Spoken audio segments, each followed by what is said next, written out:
يا مساء الوعي والتغيير. اهلا وسهلا بيكو، معاكو نهلة فؤاد وانت بتتفرج على برنامج خلاصة في 5. البرنامج اللي بنلخص فيه اهم واقوى الافكار في 5 دقايق وبس. والنهاردة هتكون اول حلقة من سلسلة حلقات جديدة في خلاصة في 5، سلسلة مختلفة بنشرح فيها ببساطة وبطريقة إنسانية كتاب مهم جدا غير حياة ناس كتير، العادات ال7 للناس الأكثر فاعلية.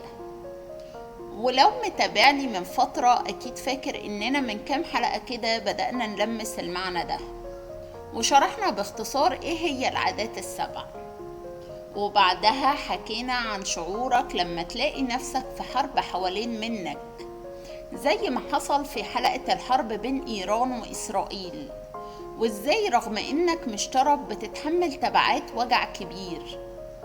وبعدها اتكلمنا عن الحرب اللي جوه الشغل، عن الإدارة العشوائية، وعن الناس اللي بيمسكوا في غلطة وينسوا تعبك كله، في حلقة كل الصح يتنسي والغلطة تفضل بصمة.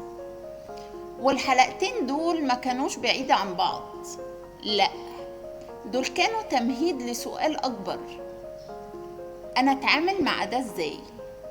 طب أبدأ منين؟ وغير إيه؟ وهنا بقى هنبدأ نتكلم عن العادة الأولى من العادات ال7، وهي كن مبادر.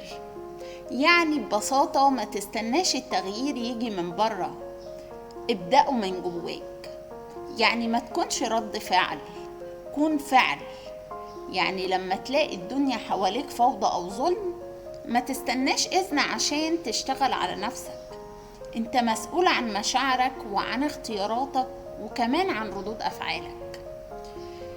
فاكر لما حكيت لك في حلقة الإدارة عن الشخص اللي بيشتغل في صمت وبيتعب، لكن أول ما يغلط كل اللي حواليه ينسوا إنجازاته؟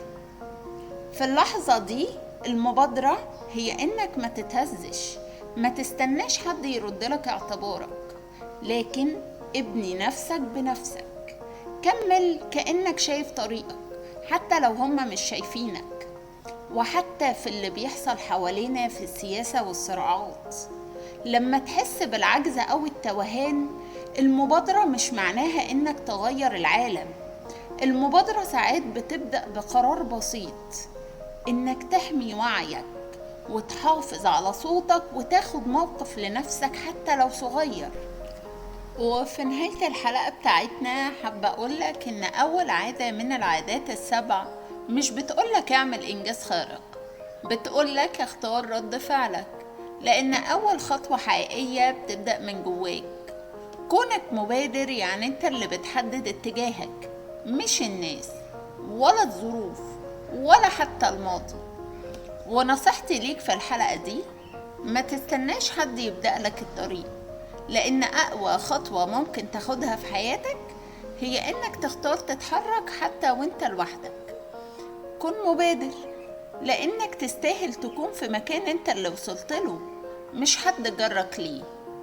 ولو عجبتك الحلقة ما تنساش تعمل لي لايك وسبسكرايب، واستناني في الفيديو الجاي مع مواضيع وأفكار جديدة مفيدة في 5 دقايق وبس. وافتكر دايما شعارنا: أفكار مركزة في وقت محدود.